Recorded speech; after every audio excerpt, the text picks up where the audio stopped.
කොහොමද ඔයගලන්ට හැමෝම හොඳින් ඉන්නවා ඇති කියලා හිතනවා. ඉතින් ඔන්න අද මට තියෙන නයිට් ෂිෆ්ට් එක. ඉතින් මම දැන් බ්‍රෙක්ෆාස්ට් එක අරගෙන ඉන්නේ. මම හිතුවා හවස් වෙලා මට ගන්න ස්නැක් එකක් විදියට මොනවා හරි දෙයක් හෙල්දි විදියට හදා ගන්න ඕනේ කියලා. මේක ඇත්තටම මම ෆස්ට් ටයිම් තමයි try කරන්නේ. YouTube එකෙන් තමයි හොයාගත්තේ. ඉතින් මේකට මගේ මේන් ඉන්ග්‍රීඩියන්ට්ස් ටික මම හැම දෙයකටම වගේ පාවිච්චි කරන ඉන්ග්‍රීඩියන්ට්ස් ටික තමයි මේකටත් මම ගත්තේ. chia seeds ගත්තා, curd හරි yogurt හරි හොඳයි. ඊට පස්සේ banana, peanut butter හරි මී පැණි හරි අපිට ගන්න පුළුවන්. මේකේ මේන් ඉන්ග්‍රීඩියන්ට් එක yogurt එකයි banana එකයි තමයි. ඉතින් අපි දැන් ඒ ටික මම ඔන්න සූදානම් කරගෙන තියෙන්නේ මෙතන. ඊට පස්සේ දැන් අපිට තියෙන එක හදන්න. ඉස්සෙල්ලාම අපි මේ කෙසෙල් ගෙඩියේ පොත්ත අයින් කරලා මෙහෙම කන්ටේනර් එකකට දා ගන්න ඕනේ. ඊට පස්සේ අපි මේක හොඳට පොඩි කර ගන්න ඕන. ඇත්තටම කෙසෙල් ගෙඩිය ගන්නකොට ඔයගොල්ලෝ හොඳට ඉදිච්ච එකක් ගන්න. මොකද ඒක හොඳට පොඩි කරගන්න, ඉක්මනට පොඩි කරගන්න ලේසි. හැබැයි මේ මම පාවිච්චි කරලා තියෙන එක නම් චුට්ටක් හොඳටම ඉදිලා මදි. ඒ නිසා මට චුට්ටක් අමාරු වුණා මේක හොඳටම මේ විදියට මේ පොඩි කරගන්න.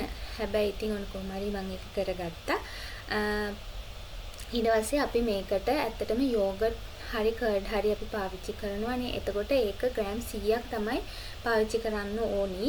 ඔයගලන්ට ස්කේල් එකක් නැත්නම් එහෙම කමක් නැහැ. ඔයගොල්ලෝ ජස්ට් ගෙස් කරලා පොඩි ප්‍රමාණයක් ඒකට ඇඩ් කරගන්න ඕගොල්ලන්ට ඇති කියලා හිතන වෙන ප්‍රමාණයක්. මම මේ යෝගට් එක තමයි පාවිච්චි කරන්නේ.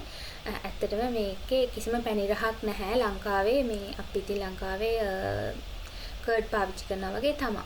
ඊට පස්සේ මේ දෙකම හොඳට දැන් අපි මික්ස් කරගන්නවා. මේ ඊට පස්සේ අපේ අවසාන ඉන්ග්‍රීඩියන්ට් එක තමයි මේක.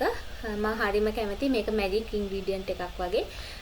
කසකසායට කියලා ඉතින් අපි ලංකාවේ කියන්නේ. ඊට පස්සේ මේ ටික ඔක්කොම අපි මික්ස් කරගන්නවා. මේ තියෙන මී පැණි එක ඇත්තට මම හිතුවා මේක ස්නැක් එකක් විදිහට ගන්න නිසා පොඩි පැණි රහක් තිබ්බට කමන්නේ. මොකද මගේ කෙසෙල් ගෙඩියත් ගොඩක් ඉදිලා නැහැ. ඒ හින්දා කෙසෙල් ගෙඩිය ගොඩක් ඉදිලා තියෙනවා නම් ඇත්තටම මී පැණි අවශ්‍යත් නැහැ. මොකද කෙසෙල් ගෙඩිය පැණි රස ඇතිනේ. ඊට පස්සේ මේ තමයි අපේ ෆයිනල් ලුක් එක. ඊට පස්සේ ඉතින් අපිට තියෙන්නේ මේක හොඳට සීල් වෙන්න වහලා ෆ්‍රිජ් එකේ විනාඩි 30ක් විතර තියලා ඔයගලන්ට ආහාරයට ගන්න පුළුවන්. හැබැයි 30කට වැඩි ප්‍රමාණයක් තියලා ඔයගොල්ලෝ ගත්තත් ප්‍රශ්නයක් නැහැ.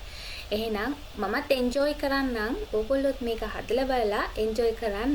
මට කමෙන්ට් එකක් දාන්න.